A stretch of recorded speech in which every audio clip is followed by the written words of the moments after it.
यह कहानी सत्य कथा पर आधारित है। गोपनीयता बनाए रखने के लिए शहर, जगह व पात्रों के नाम बदल दिए गए हैं। हमारा मकसद किसी धर्म, समुदाय या व्यक्ति की भावनाओं को ठेस पहुंचाना नहीं है, बल्कि हमारा मकसद आम जन व समाज को जागरूक करना है। This story is based on the truth story to maintain the confidentiality. The names of the letters have changed in the city. Our purpose is not to hurt the feelings of any religious community और person, but our aim is to make the common people aware of the society.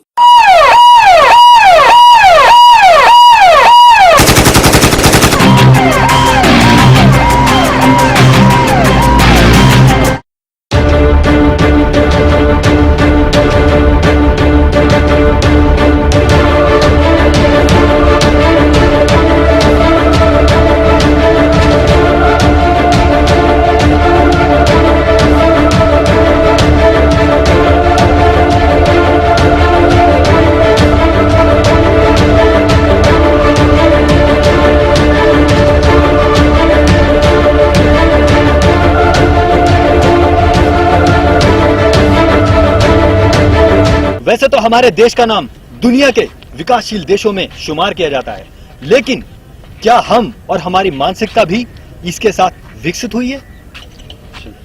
बीते 70 सालों में हमने दुनिया के सामने अपना लोहा मनवाया है। सुई से लेकर एटम बम तक हमने अपने दम पर बनाए हैं, लेकिन अफसोस हम आज भी वहीं खड़े हैं जहां 70 साल पहले थे। मगर आज भी शायद हम जात पात, ऊंच नीच, अमीरी गरीबी और दीन धर्म जैसी दकियानूसी छोटी बातों में उलझे हुए हैं, जिसके कारण शायद हमारा देश आज भी वह उन्नति नहीं कर पाया है जो हमारे पड़ोसी मुल्कों ने की है। इस एपिसोड के माध्यम से हम आपको यही चीजें दिखाने वाले हैं।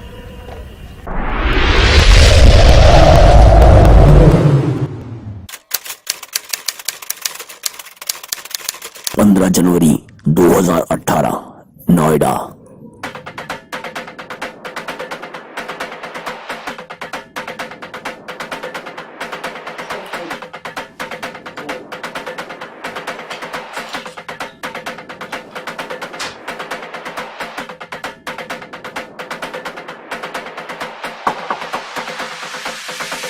सर, ये मेरी बेटी मोना जो घर से 4 दिन से लापता है। ऑफिस के टाइम से 1 घंटा पहले निकली थी, ये बोलकर कि मुझे घर जल्दी जाना है। सर, हम सभी जगह जा चुके हैं, सभी रिश्तेदारों के यहाँ, कहीं पता नहीं चला। सुबह क्या कह के गई थी घर से? सर, रोज की तरह वो गई थी, लेकिन शाम को जब वो वापस नहीं आई तो उसे हमने हर जगह ढूंढा, लेकिन वो मिली ही नहीं। सर, उसके ऑफिस और दोस्तों से पता किया, लेकिन उसका कुछ पता नहीं चला। उसके गुम होने के बाद कोई कॉल वगैरह नहीं आया आपके पास? नहीं सर। ठीक है, आप ये फोटो छोड़ जाइए, मैं जैसे कोई खबर मिलेगी आपको कॉल करता हूँ। आप अपने नंबर दे जाइए। हाँ सर।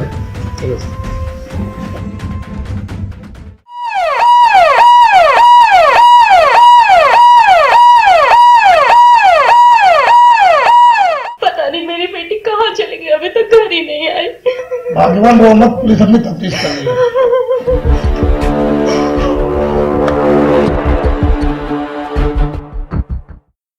मेरी बेटी मोना का कुछ पता चला इंस्पेक्टर सर? उसी सिलसिले में कुछ मालूमात करना है।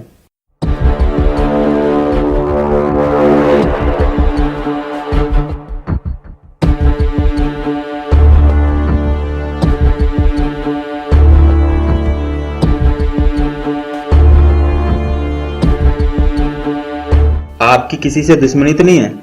नहीं जी, मेरी किसी से कोई दुश्मनी नहीं है। मैं इस सोसाइटी का बहुत शरीफ आदमी हूँ। कोई ऐसी बात जो पुलिस से छिपी हुई उसे बता दीजिए, ताकि पुलिस आपकी मदद कर सके। देखो, बुरा मत मानना, लेकिन ये एक बात तुम सच सच बता दो, उसका किसी से अफेयर, मेरा मतलब प्यार व्यार का चक्कर तो नहीं था? सर, ये क्या कह रहे हैं आप? हम खानदानी ठाकुर हैं और हमारे परिवार में ऐसा कुछ नहीं होता। सर, आप हमारी बहन को ढूंढने की बजाय ये बेकार की बातें क्यों कर रहे हैं? प्लीज इंस्पेक्टर साहब, मेरी बेटी को ढूंढ लाएंगे। चौहान जी सर। इन सबके कॉन्टेक्ट नंबर ले लो। जी सर।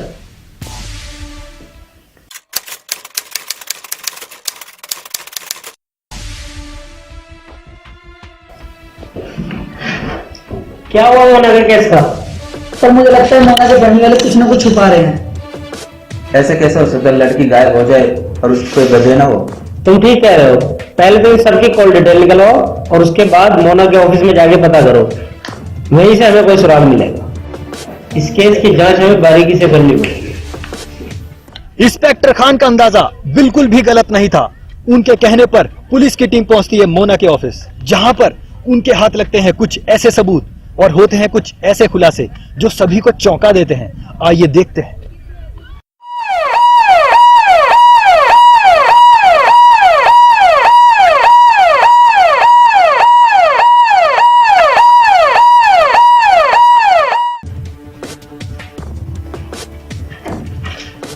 क्या मोना यही काम करती है? जी सर यही काम करती है। क्यों, क्या हुआ बताइए। अब कहाँ है मोना? जी सर वो आई नहीं। उसका नेचर कैसा है? मोना बहुत मेहनती है, अपना काम बड़े दिल से करती है और सभी के साथ उसका अच्छा व्यवहार है। और कोई ऐसी बात जो आपको अजीब लग रही हो? और तो कोई नहीं, मगर जिस दिन से यहाँ पे मोना काम करने नहीं आई है उस दिन से यहाँ पे काम करने वाला राजेश भी नहीं आया। उन दोनों में कैसा रिश्ता था? मेरा मतलब उन दोनों में कैसी बनती थी? हाँ सर, उनके भी था तो कुछ जरूर, केवल उनको साथ घूमते फिरते देखा है। ठीक है, जैसे उनके बारे में कोई जानकारी मिले पुलिस को जरूर बताना। राजेश का एड्रेस दो हमें।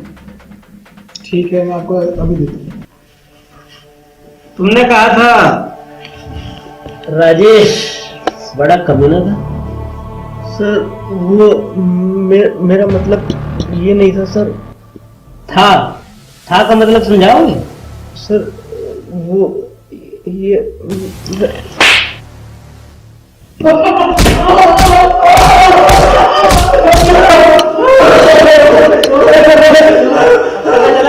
पता चला राजेश कौन था?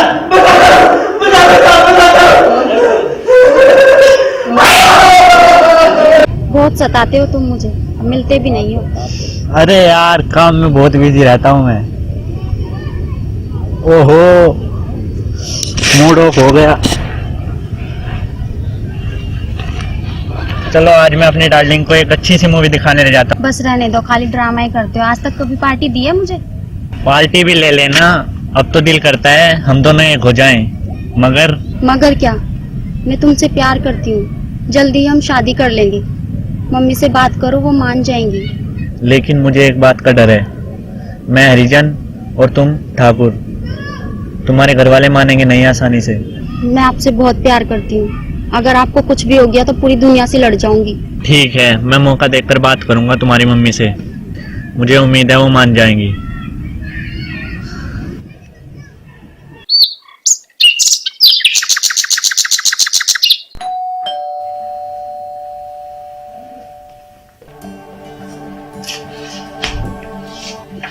नमस्ते आंटी। नमस्ते, कौन हो बेटा? मैं राजेश, मोना के साथ काम करता हूँ। मोना ने बताया नहीं आपको? कौन है मम्मी? राजेश है बेटा। राजेश, आओ अंदर आओ।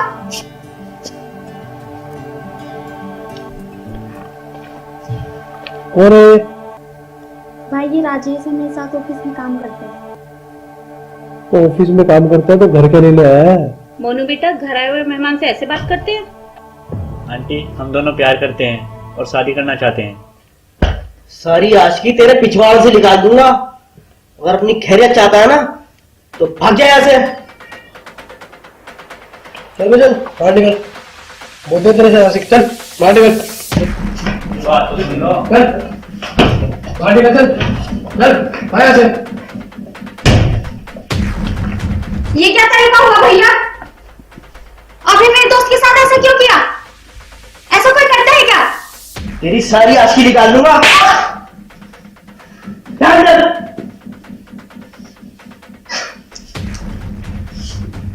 राजेश और मोना एक कंपनी में साथ में जॉब करते थे। वहां पर उनका प्यार भी परवान चढ़ा, लेकिन यह सब रास नहीं आया मोना के घर वालों को। आइए देखते हैं फिर क्या हुआ। फिर क्या किया तुमने? एक दिन हम चाचा की दुकान पर खड़े थे तो हमने देखा कि वहां से राजेश जा रहा है।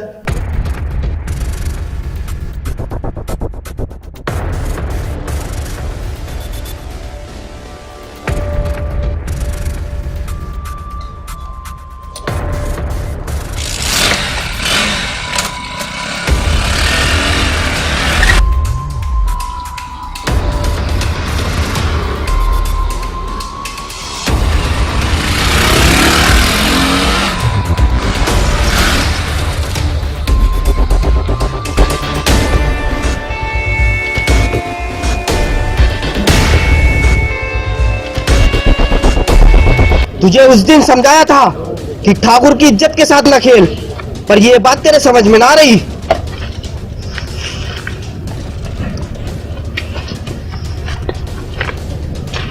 पहले तेरे चेत करूंगा, बाकी तो समझ ही गया होगा। अगर आज के बाद तूने मोना की तरफ आंख उठा के भी देखा तो तेरी आंखें बाहर निकाल लूंगा। मेरी बात तो सुनो। मैं क्या करता है, चांद से मार दूंगा, दूर रहना मोना से। चल।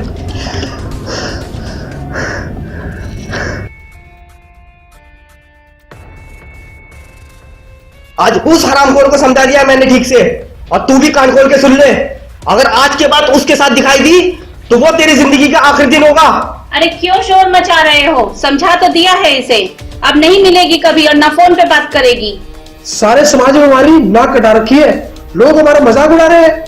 उस मीज से ही प्यार करने का इसको दिल तो करता है, इसको गोली से मार दूं। हाँ हाँ मार डालो मुझे, बहुत बड़ा गुनाह किया है ना मैंने उससे प्यार करके। शादी करनी है मुझे उससे, कोई अय्याशी नहीं कर रही हूँ मैं। देख रहे हो पिताजी, अपनी बेटी की करतूत।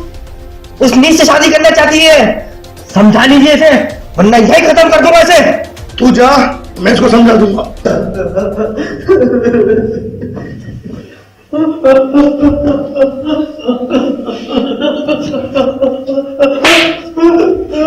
बाप ने समझाने के लिए कहा था कि समझी क्यों नहीं हो?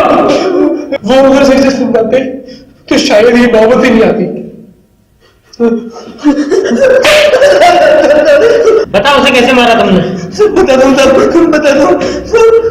एक दिन हम घूमने जा रहे थे तो हमने देखा कि राजेश और मोना साथ बाइक पर कहीं जा रहे थे।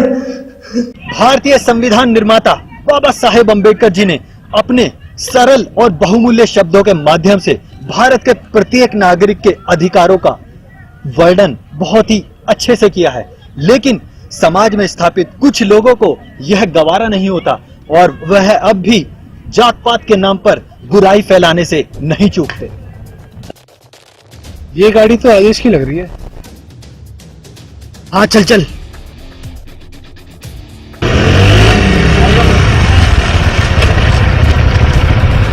क्या चाहता है तू?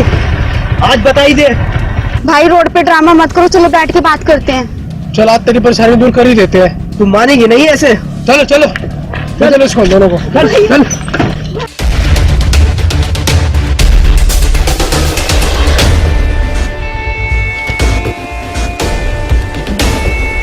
और इसका हर्जाना समय समय पर छोटी जाति के लोगों को भुगतना पड़ता है, जबकि वह समाज को अपना घर मानते हैं। लेकिन आज इसका शिकार हुए थे मोना और राजेश।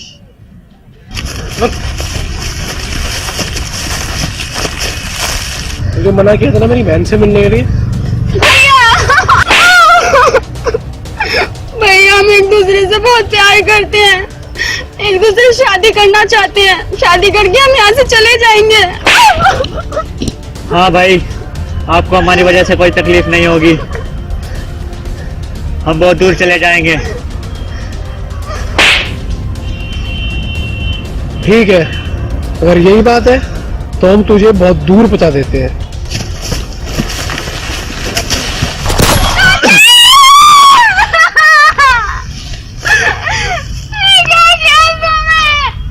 राजेश को मार डाला, मैं छोड़ूंगी नहीं तुम्हें। राजेश, ये क्या किया तुमने? मेरे राजेश को मार डाला, मैं तुम्हें छोड़ूंगी नहीं। पुलिस को फोन करती हो अभी। यही इलाज था इस नीच का। साला ठाकुरों की इज्जत से खेलने चला था। तुमने मेरे राजेश को मार डाला, देख लेना अभी पुलिस को फोन करती हूँ, फांसी लगवाऊंगी तुम्हें, फांसी। तू हमें फंसवाएगी? मार लो जितना मारना है, तुम्हें पुलिस को पकड़वा के ही रहूंगी। अरे तू फांसी कराएगी हमें? अरे हमने तो तुझे बचाया इस नीच से। ठाकुरों की इज्जत खराब करने चला था ये। अरे तू इसी तरह नीच हो जाती। बहुत शौक था ना तुझे इश्क का, ले अब तू इसके साथ जा। चलो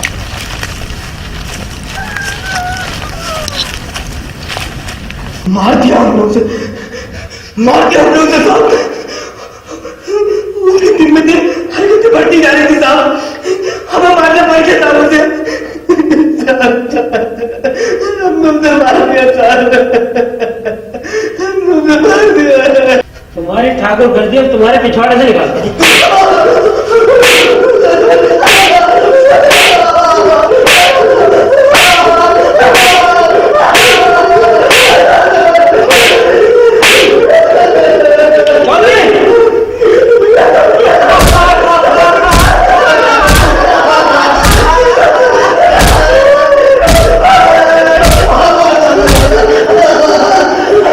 फिर तुमने उनकी लाशों का क्या किया?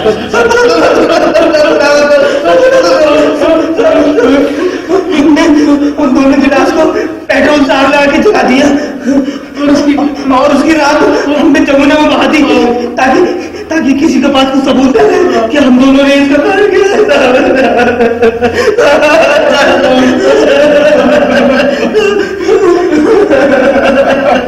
तुम जैसे मुजरिमों का आखिरी ठिकाना जेल ही है, जेल, और सजा कम से कम फांसी। देश में फैले इस अंधकार को हम कैसे हटा पाएंगे बिना आपके और आपके सपोर्ट के। इसलिए रखिए अपना और सबका ख्याल। जल्द ही मिलते हैं नेक्स्ट एपिसोड में। तब तक के लिए अलविदा साथियों। जय हिंद, जय भारत।